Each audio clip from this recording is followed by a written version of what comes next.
mandirinya, ada video-video inspirasi, ada bahan-bahan yang bisa dipelajari, termasuk yang ilmu-ilmu tambahan coaching. Ilmu tambahan ketika diberikan kebebasan memanfaatkan digital, ya smartphone dan lain sebagainya itu. Jadi kalau kita jabarkan ini misalnya iman, takwa dan akhlak mulia, itu dimensinya. Kalau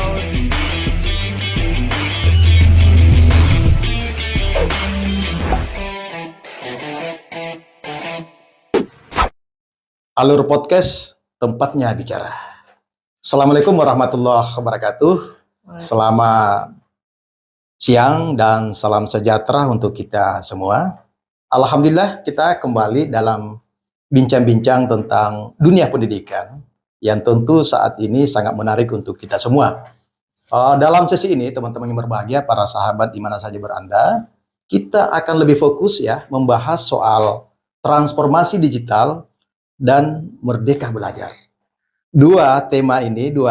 Satu tema menjadi dua kata kunci yang sangat luar biasa ini, penting untuk kita sama-sama membincangnya dan harapannya supaya mencerahkan kita semua. Lalu kemudian pemirsa di mana saja Anda berada, ini sungguh menarik juga karena pada sesi kali ini kita tetap menghadirkan Ibu Dr. Anda Lili Rosnawati MPD. Ya. Selamat datang Bu. Ya, selamat siang. Sehat Bu ya? Ya, sehat. Subhanallah. Ini luar biasa, jadi sekedar informasi perlu kita tahu, Ibu Lili ini biasa akrab dipanggil Ibu Lili Bu ya? Bu Lili, ya. Bu Lili ini seorang pengawas pendidikan menengah ya. Di Dinas Pendidikan Provinsi Kepri. Sangat luar biasa. Dari track record beliau, latar belakang sebagai pendidik, sudah menekuni dunia pendidikan sejak 30-an, 40 tahun yang lalu Bu, mungkin Bu ya, seperti itu. Belum sampai 40. 30-an Bu ya, seperti itu. 30. Sejak tahun 1992. Dan tentu banyak prestasi-prestasi yang pernah dicorehkan atau diraih oleh beliau. Salah satunya beliau adalah pengawas pendidikan inspiratif tingkat nasional Bu ya. Ya. Baru saja dapat. Ya, betul, Hari Guru kemarin. Hari Guru kemarin. Selamat Bu Lili. Makasih. Atas prestasi yang sangat luar biasa ini. Harapannya tentu supaya membawa virus baik untuk kita semua. Amin. Dan bisa menjadi inspirasi juga Bu. Ya. Amin. Kepada guru-guru kita, pimpinan-pimpinan kepala sekolah di berbagai satuan pendidikan yang ada. Ibu Lili, mohon izin. Ini tema kita sangat luar biasa ya, akan membahas soal transformasi digital dan merdeka belajar. Ini sangat luar biasa. Kita memang sadar, suka tidak suka, hari ini kita berada di era digital dan semua aktivitas kita selalu akrab Bu ya, menggunakan dengan digital dan lain sebagainya. Dan ya, program Mas Menteri ya, Pak Menteri kita, Kementerian Pendidikan dan Kebudayaan, Ristek, Mas Nadiem Anwar Makarim. Ini luar biasa, beliau punya program Merdeka Belajar. Nah, visi pendidikan kita, kalau kita kaitkan tadi dengan dunia digital ini sangat luar biasa. Visi pendidikan Indonesia itu adalah mewujudkan Indonesia maju yang berdaulat, mandiri, dan berkepribadian, menjadi pelajar Pancasila. Jadi visi ini adalah visi sebuah karakter anak bangsa, bagaimana tetap punya karakter, berbudaya, berkeadaban, dan lain sebagainya. Tapi nilai-nilai Pancasila itu tetap ada dalam dirinya. Ya, dibarengi dengan tentunya kreativitas Bu ya. Jadi kalau saya perhatikan dalam berbagai kesempatan, Mas Menteri kita itu selalu mendorong bagaimana pelajar-pelajar Pancasila yang kreatif, inovatif. Begitu kira-kira Ibu Lili ya? Ya, betul sekali. Mungkin dengan ini saya mohon izin kepada Ibu Lili bisa dijelaskan kepada kami terlebih dahulu sebetulnya konsep merdeka belajar itu seperti apa sebetulnya Bu yang diimplementasikan di lapangan seperti itu. Ya, makasih Pak Arief ya. Pertanyaan yang menarik ya, karena ini memang lagi sedang transformasi pendidikan di Indonesia yang sekarang sedang bergulir luar biasa dengan konsep merdeka belajar ya. Bahkan Mas Menteri sampai mengeluarkan episode merdeka belajarnya sampai kampus kan juga ada khusus untuk kampus merdeka belajarnya sekarang episode yang ke-22 terakhir. Betul Bu. Jadi memang kalau di khususnya Merdeka Belajar dengan salah satu episode misalnya dengan kurikulum merdekanya itu. Salah satu intinya tuh adalah pendidikan itu kan harusnya memerdekakan anak gitu. Itu salah satu yang filosofinya diangkat dari Bapak Pendidikan kita sendiri Ki Hajar Dewantara. Jadi sebenarnya konsep Merdeka Belajar, pendidikan yang memerdekakan, kurikulum merdeka itu filosofinya sebenarnya sudah lama sekali dimiliki oleh bangsa kita. Dan ini diangkat kembali filosofinya Ki Hajar Dewantara bahwa pendidikan itu seharusnya memerdekakan anak, memerdekakan pikiran, hati, nurani, dan ini untuk mewujudkan ya tadi profil. Kalau sekarang kita menerjemahkannya jadi profil pelajar Pancasila. Gitu, nah, kalau kita lihat kan di visi pendidikan kita yang dikristalisasi sekarang jadi profil pelajar Pancasila ya. Jadi ada iman, takwa, akhlak mulia, kemudian ada mandiri, ada gotong royong, ada berkebinekaan global, kritis, berpikir kritis dan kreatif. Jadi holistik. Izin sedikit Bu Lili, saya awalnya bingung juga Bu itu. Merdeka Belajar ini berarti selama ini saya nggak merdeka dong belajar. Ya kan seperti itu ya. Berarti saya generasi Z, bukan generasi milenial. Jadi selama ini kami dipaksa, kami perintahkan untuk belajar gitu. Nah saat ini Merdeka Belajar, saya berpikir ya pelajar diberikan kebebasan mau belajar di mana dan kapan saja, mungkin seperti itu ya. Tidak seperti itu sebetulnya. Jadi belajar yang sekarang Merdeka Belajar itu pembelajarannya itu berpihak pada murid. Jadi memerdekakan murid ya. Jadi mereka boleh belajar dengan cara mereka, kecepatan mereka. Jadi guru yang menyesuaikan dengan itu, dan kita itu tidak boleh mencabut anak itu dari kodrat zaman, kodrat alam. Kalau kodrat zamannya sekarang digitalisasi misalnya, terus kemudian kodrat alam, alam itu ya anak itu unik. Tidak ada satupun anak yang sama persis. Mereka punya minat bakat sendiri, mereka punya kebutuhan proses pengalaman belajar yang berbeda-beda. Nah itu yang harusnya kalau di era Merdeka Belajar, sekolah harus mampu bisa memenuhi kebutuhan belajar mereka yang berbeda-beda. Jadi semua program sekolah, semua program di pendidikan itu berpihak kepada murid. Anak didik ya. Berpusat kepada murid. Artinya Ibu Lili, izin sedikit saya potong. Merdeka Belajarnya belajar yang mengasihkan, menggembirakan seperti itu. Menyenangkan. Menyenangkan. Belajar sesuai dengan pembelajaran yang menggembirakan. Ya, sesuai dengan kebutuhan anak, sesuai dengan kalau bahasa anak zaman sekarang ini gue banget gitu. Dia sukanya apa, dia bisa belajar dengan ini. Jadi kalau misalnya bikin tugas, guru ngasih tugas, kalau dia hobi main game, bisa saja tugas bahasa Indonesianya, bacaan misalnya dibuat teks prosedur misalnya. Dia dibebaskan. Bu, saya hobi games, Bu. Kalau saya nanti bikin teks prosedurnya cerita tentang games, boleh nggak? Boleh. Yang hobi masak, Bu, saya ceritanya tentang masak. Yang hobi tentang fashion, dia ceritanya tentang fashion. Jadi, boleh begitu, Bu ya? Boleh. Kalau dulu kan kita cenderung guru mengarahkan. Sesuai dengan petunjuk guru, keinginan guru. Semua harus bikin ini ya. Ceritanya misalnya tema udah ditentukan nih, harus cerita misalnya isinya tentang misalnya pokoknya sesuai keinginan guru. Judulnya sudah ditetapkan, topiknya udah guru yang buat, misalnya ini tentang ini.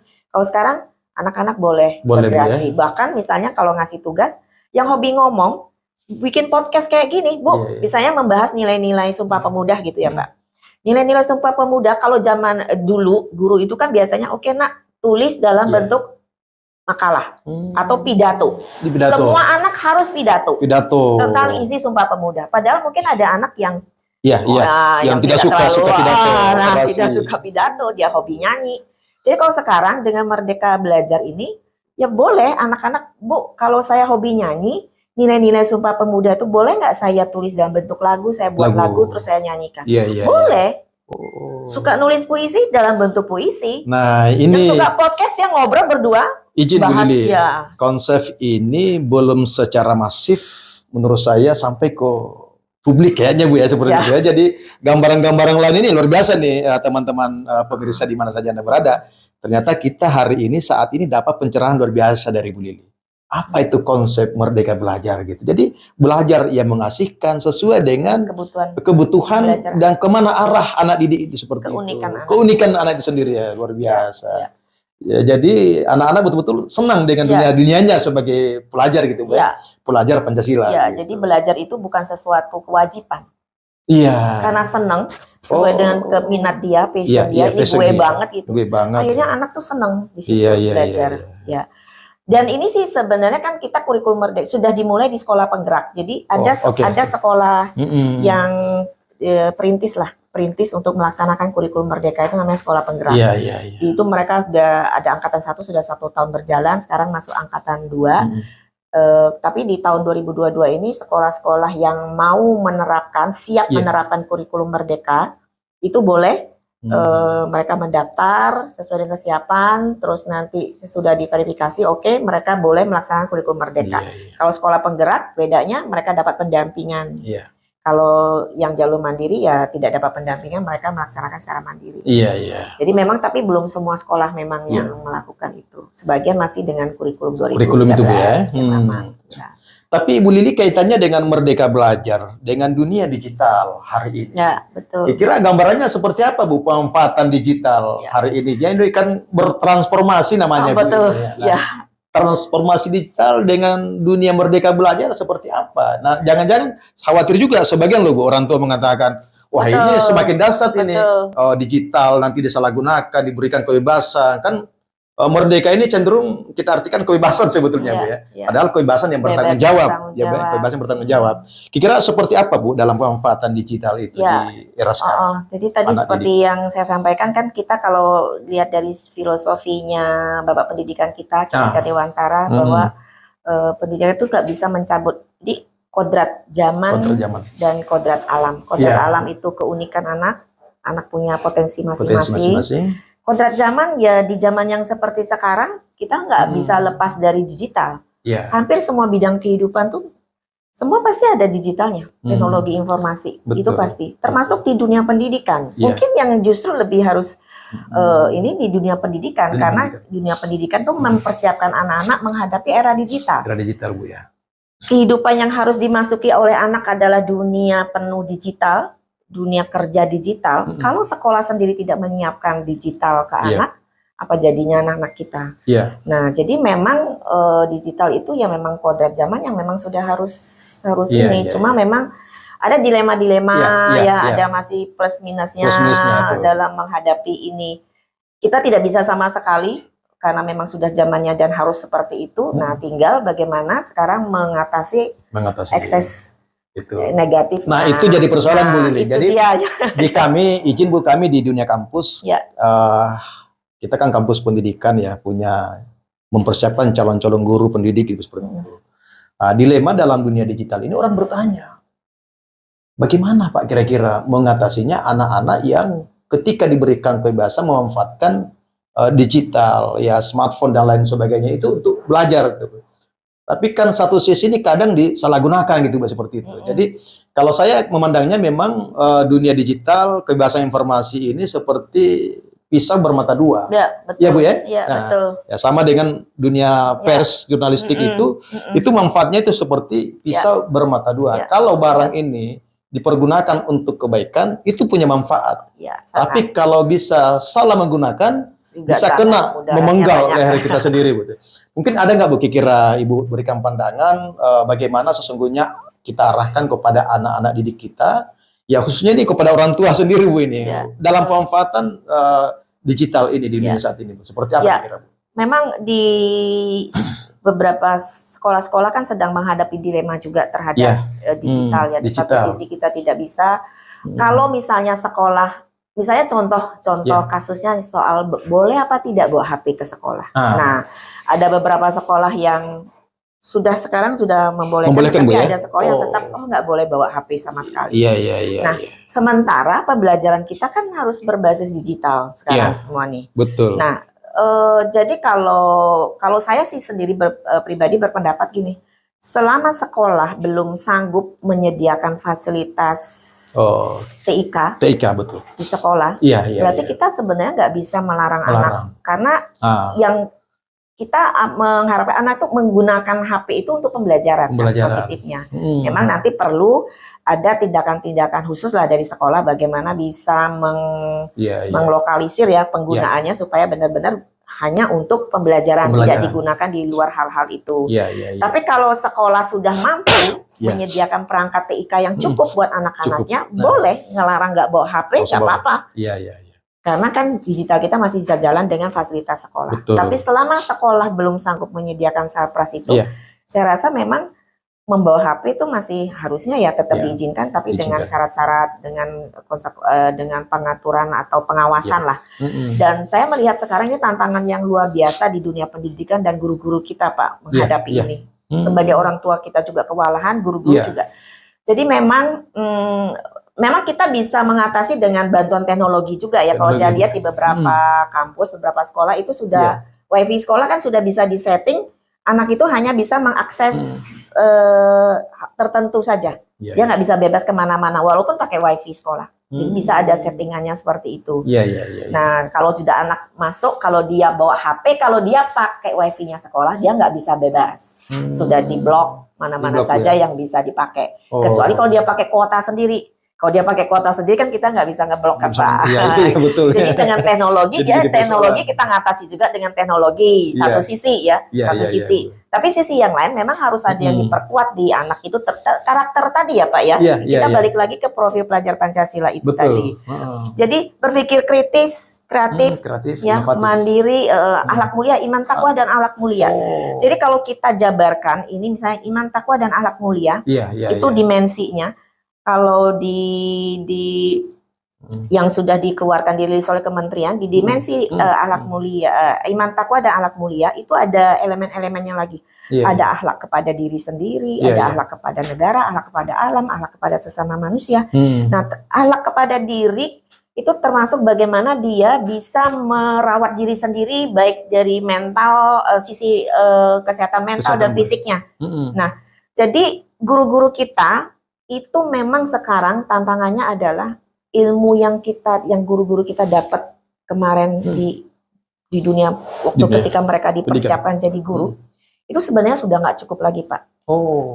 Kalau saya masih ngelihat apa yang saya dapat waktu saya disiapkan jadi guru, kalau itu digunakan untuk sekarang itu nggak cukup lagi, Pak. Nggak relevan lagi Bu ya? Nggak cukup, bukan nggak relevan. Nggak relevan Bu ya? Nggak cukup. Nggak cukup Mas. Sebagian relevan, tapi sudah nggak cukup karena tantangan yang dihadapinya kan berbeda kan, Berbeda, Pak? Zaman saya dulu tuh nggak ada tantangan menghadapi yang HP segala macam mana-mana, nggak ada. Itu cuma hitam putih kan, Pak.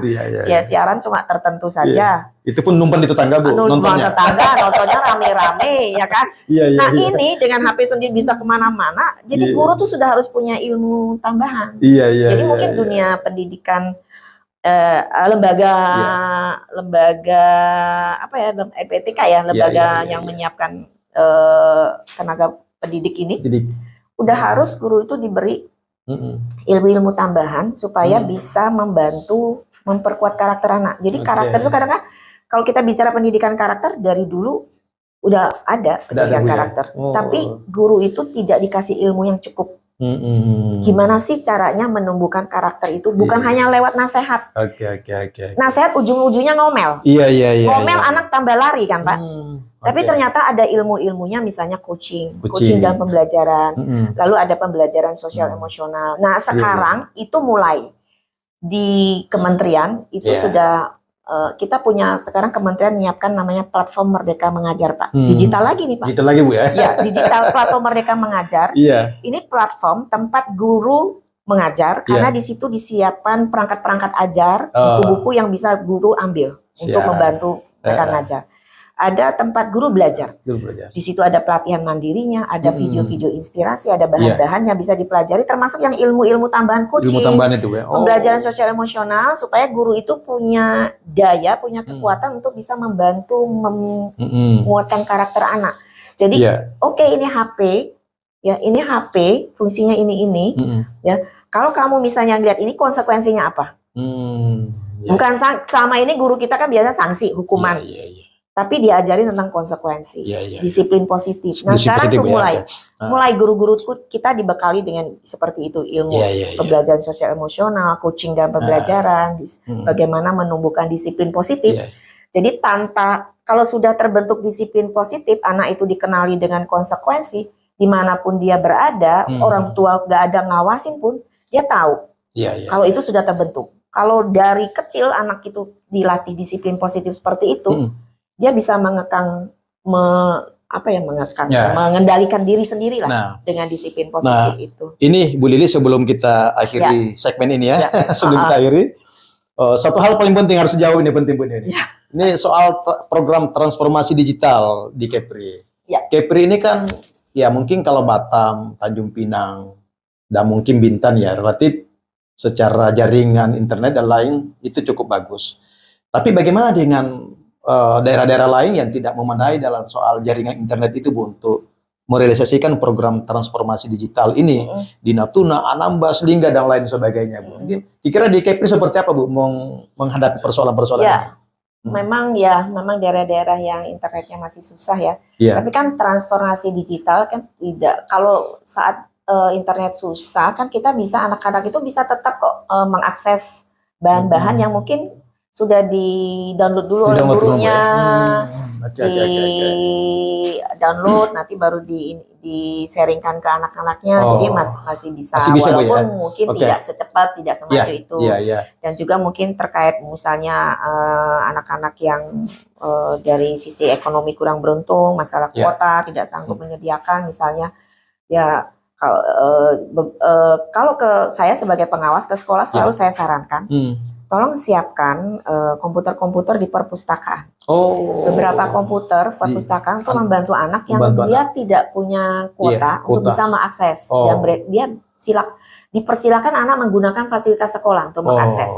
Kalau dia mau mengerjakan tugas atau komputer di labor, komputer di perpus, silakan digunakan oleh anak. Nah itu bisa untuk membantu. Jadi nggak ada alasan, sebenarnya nggak ada kuota Bu. Bisa ke perpus cari di sana gitu. Oke Bu ya, ini sangat luar biasa ini penjelasan dari Ibu Lili terkait dengan transformasi digital dan Merdeka Belajar. Teman-teman, sahabatku di mana saja Anda berada, tentu kita masih banyak ingin membincang banyak hal. Jadi memang bicara soal dunia pendidikan ini menjadi concern kita semua, itu tidak ada habis-habisnya untuk pembahasan. Tapi mungkin karena waktu yang cukup membatasi kita, tentu segmen kali ini sampai di sini, dan kami mengucapkan terima kasih banyak kepada Dinas Pendidikan Provinsi Kepri, sekaligus kepada Ibu Detranda Lili Rosnawati MPD atas waktu dan kesempatan saat ini bisa berbagi ilmu, bisa mencerahkan untuk kami yang berada di alur podcast ya. Kasih banyak Bu, salam sehat selalu, bahagia selalu. Semoga kita ketemu dalam lain kesempatan. Demikian bincang-bincang masalah pendidikan kali ini, sesi kali ini. Mohon maaf atas segala kekurangan. Alur podcast saatnya, tempatnya untuk berbicara. Demikian, wassalamualaikum warahmatullahi wabarakatuh.